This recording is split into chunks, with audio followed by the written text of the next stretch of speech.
with 22 medals, including 4 gold, and heartwarming and heartbreaking performances off the podium. The Rio Olympics arguably have been Canada's best summer games. In the bigger picture, things worked out well for the Canadians. But break the medal countdown a little, take a closer look, and it's clear some sports delivered far more than expected while others posted some disappointing results. There's definitely going to be a review across the board of all sports federations as to where they view their performance, Chef de mission Kurt Hartnett said Sunday, as the Rio Olympics came to a close. That's something that constantly happens, whether we see the great success or not. But in an era of high-performance funding, where sports that delivered on the global stage are rewarded with bigger budgets while those that don't find themselves struggling to maintain their programs, such reviews matter significantly. Here's a look at 2 sports that performed better than expected, and 2 that didn't. Thanks for that. Athletics. From winning Canada's first men's medal in Rio, Andrew Glossop's bronze in the 100 meters, to the great final event, a 10th place result by Eric Gillis in the men's marathon, the athletics team exceeded expectations. The team's 6 medals are the most for Canada since the first Los Angeles Games in 1932. Derek Drow in 1 gold in high jump.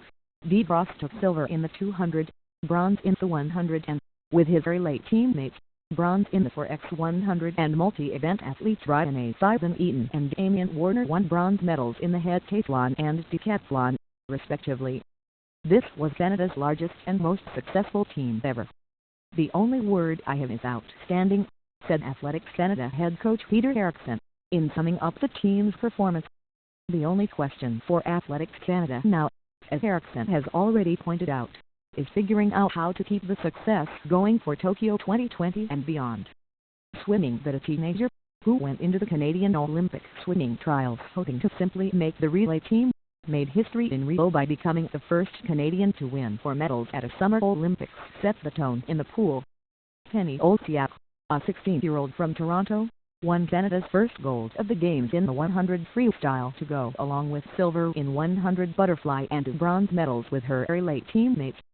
Overall, with 2 backstroke bronze medals by Kylie Massey in the 100 and Hilary Caldwell in the 200, the swim team produced 6 medals, triple what it left London with. But it is Olsiak's dominance across different swimming styles that is part of what Swimming Canada hopes is a move toward producing the kind of multi-event swimmers this country hasn't had in decades. Better luck next time rowing. That the Rio Olympics would be a different regatta for Rowing Canada was certain before their boats even dropped into the windy lagoon here. After the 2012 Games, the sport body disbanded its men's A boat, which had won silver in London, to pursue a small boat strategy. Essentially, they killed the men's A to spread limited talent across smaller boats hoping to trade 1 Olympic medal for 2 in Rio and even more at future Games. But the plans didn't come close to working here. The men finished with a grand total of 0 medals, the 4 came 6th and the quad sculls 8th. It wasn't much better on the women's side, where the A boat, which only used to worry about the dominant U.S. team, finished a disappointing 5th. The only medal for the team was the silver won by Lindsay Jenrich and Patricia O'Dea in the women's lightweight double sculls. That's not much to show for the $17 million Rowing Canada received from the ONA podium in the Rio Quadrennial, the most of any summer sport. It wasn't good, Peter Cookson, the sport's high-performance director, said here. There's no hiding from that. Canoe/kayak. These games were the first since the 1992 Barcelona Games that Canada didn't win a single medal in any canoe or kayak event. The national sport body received $10 million from ONA podium, targeting athletes most likely to win the medal. It's one of the higher amounts for a summer sport, and yet the top result here was the 7th place finish by sprint kayaker Mark D. Johns, the world record holder and back-to-back world champion.